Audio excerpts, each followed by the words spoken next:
ፍራክሽን ኦፍ ራሽናል ነምበር ይሆናል ማለት ነው። ራሽናል ነምበር የምንለውን መጀመሪያ ላይ የተወሰነ ሃይላይት ለመግለጽ ያክል rational number is a number that can be expressed as a form of fraction or as a over b form። rational number የምንለው በክፍልፋይ መልክ የሚገለጽ ነው። ስለዚህ እነዚህ እንዴት እንደምራለን የሚለውን እናያለን። ከአራቱ ሂሳብ ስሌቶች ውስጥ መደመርን የመጀመሪያው ፎርም ይሆናል ማለት ነው። if a b c and d are numbers እያልን ያለው ቁጥሮች ብዙ አይነት ስለሆኑ ኤ ቢ ሲ እና ዲ ብለን ብንሰይማቸው ያ ማለት ይሄን ስንሰራ ታህት አለ ለአል ይኖራል። ምክንያቱም ራሽናል ነምበር ስላል ለአልና ታህትን ፎርም ያደርጋል። ሶ as a representation of a over b plus c over d we can add by the way of different platform። እነዚህን በምንደምርበት ጊዜ የተለያየ አሰራር መንገዶችን እንጠቀማለን። ምክንያቱም ፍራክሽን ላይ ሁለት አይነት ፍራክሽን አለን። አንደኛው ላይክ ፍራክሽን ኤንድ አንላይክ ፍራክሽን ይሆናል ማለት ነው። ላይክ ፍራክሽን የምንለው ክፍልፋዮች ታህታቸው አንድ አይነት ሲሆን ነው። ለምሳሌ እዚህ ጋር ታህታቸው ላይ ወይም ዲኖሚኔተራቸው እዚህ ጋር ቢ ያለን፣ ሁለተኛው ላይ ደግሞ ዲ አለን። ስለዚህ ይሄንን አሁን በቀጥታ መደመር አንችልም ማለት ነው። ምክንያቱም this fraction is known as unlike fraction ክፍልፋያችን ምን አይደለም፣ ተመሳሳይ ክፍልፋይ አይደለም።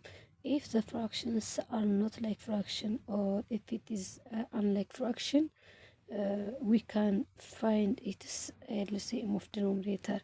ምንድነው ታህታችን ተመሳሳይ ከሌለው ማመሳሰል አለብን። በተለያየ መንገድ እናመሳስላለን። ታህታቸው ከተመሳሰላለን ለአላቸውን መደመር ወይም ደግሞ ሌላኛው ኦፕሬሽን ቢሰጠን መቀነስም ይቻላል ማለት ነው። ይሄንን የመጀመሪያው መንገዳችን ታህታቸው እንዴት እናመሳስላለን ከተባለ ቢናድን ለማመሳሰል ምንድነው የምናደርገው? you can use now a cross product ክሪስ ክሮስ እንጠቀማለን ማለት ነው።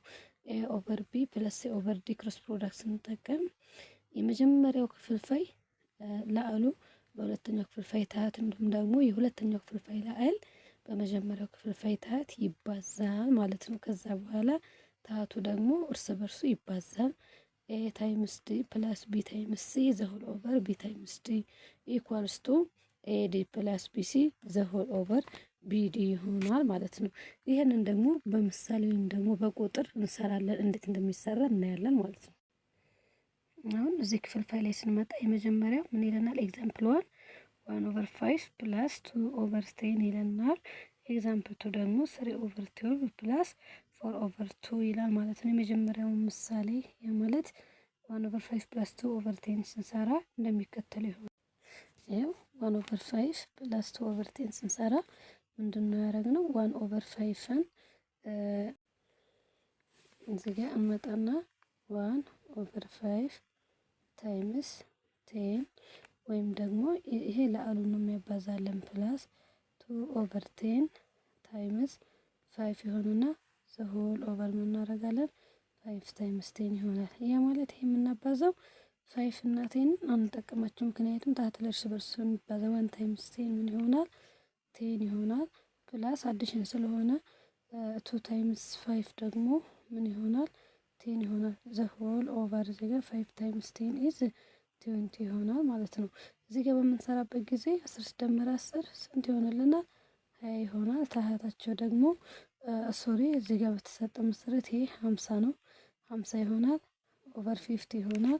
እዚህ ጋር ስንሰራ ምን ይሆናል? 20 ኦቨር 50 ይሆናል። 20 ኦቨር 50 የሚለውን ስንሰራ ሲምፕሊፋይ ማድረግ ይቻላል። ሲምፕሊፋይ ስናደርግ ደግሞ በ10 10ኛ ስንት ይሆናል ማለት ነው?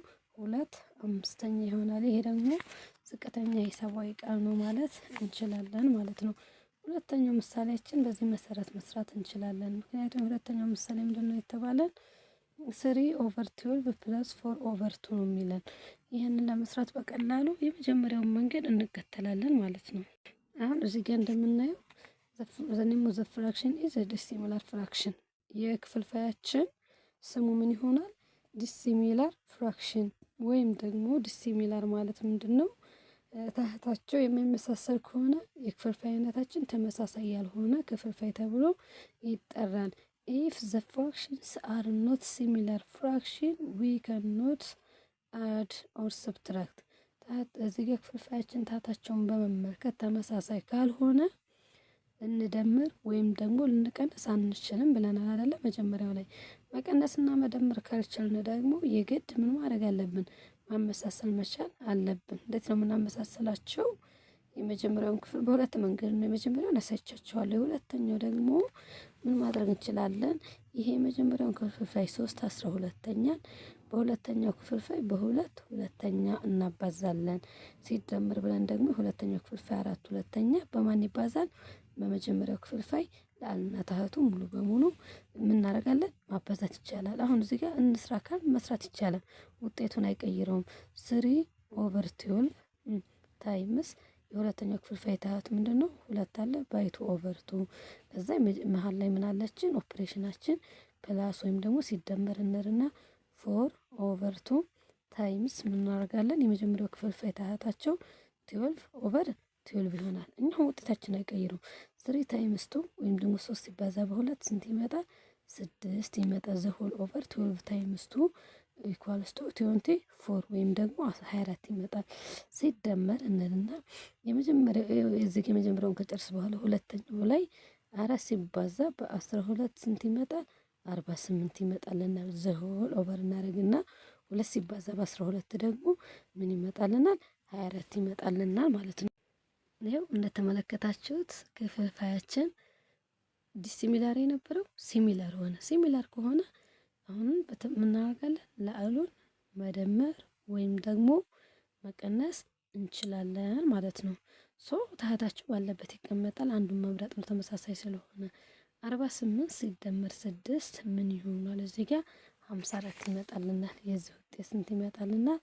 54 ይመጣልናል። 54 ኦቨር 24 አለን። ዊ ካን ሰሌክት ዋን ቢኮዝ የታዘሴም ዲኖሚኔተር ታህታችሁ ተመሳሳይ ስለሆነ እናደርጋለን አንደኛውን መምረጥ ነው። ይሄንን ከፈለግ ሲምፕሊፋይ ማድረግ እንችላለን፣ ካልሆነ መቀመጥ ይችላል።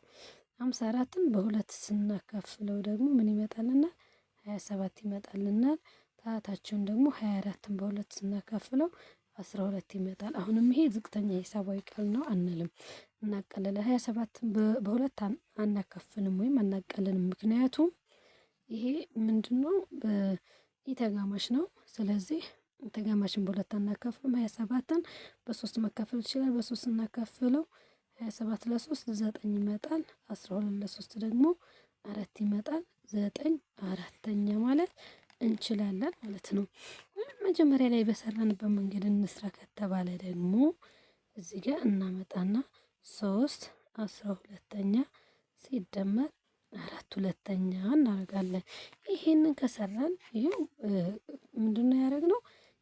የመጀመሪያ አሰራራችን 3 እንደ መጀመሪያ አሰራራችን ምንድነው የመጀመሪያው ላዕሉን በሁለተኛው ታህትና የሁለተኛውን ላዕል በታችኛው ምን እናደርጋለን? በ12 ማለት ነው ማባዛት ነው። በዛ መልኩ መስራት እንችላለን። ስለዚህ ስንሰራ ምን ይሆናል? 3 ሲባዛ በ2 ሲደመር 4 ሲባዛ በ12 ሲካፈል 12 ሲባዛ በስንት? በ2 3 ሲባዛ በ2 6 ይመጣልናል። 6 ሲደመር 4 ሲባዛ በ12 ደግሞ ስንት ይመጣልናል? 48 ይመጣል። ዘሆል ኦቨር እናደርግና 12 ሲባዛ በ2 ደግሞ ስንት ይመጣልናል? 24 ይመጣል። 48 ሲደመር 6 ደግሞ ስንት ይመጣልናል? 54 ኦቨር ስንተኛ? 24ኛ መጣልን ማለት ነው። ይሄው ከመጀመሪያው ጋር ሳናቃለል ያገኘነው ውጤት ጋር ተመሳሳይ ነው። በዚህ መልኩ የተለያዩ ቁጥሮችን እየሰራችሁ መለማመድ ይቻላል። እስከዛው ድረስ ባይ ባይ።